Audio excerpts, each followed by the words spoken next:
Video skirtas tiems, kurie neleidžia savo kokybiškai pailsėti, nes visą laiką yra užimti kokiais nors darbais. Tai pamokanti istorija, padedanti suprasti, kodėl yra svarbu leisti savo pailsėti. Du medkirčiai vienu metu pradėjo kirsti identiško dydžio medžius. Vieno strategija buvo, kad jisai kerta nuolatos, kerta, nesiilsi, nesustoja, nedaro pertraukų.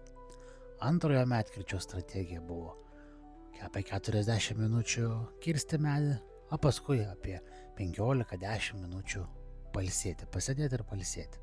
Pirmasis medkirtys kerta medį, įpusėjo jau kirsti, antrasis medkirtys, kaip ir visada, biškį pakerta, biškį pailsi, biškį pakerta, biškį pailsi. Tas medkirtys, kuris ilsėjosi, nukirto medį, o tas, kuris dirbo be paliovos, tik įpusėjo. Jis greit atbėgo pas antrąjį medkirtį paklaust, kaip tu čia taip greit nukirtai, va pasižiūrėk, aš dirbu be perstojo, be sustojimo ir dar tik įpusėjau, o tu ilsėdamasis nukirtai, kokia tavo paslaptis, kas čia vyksta?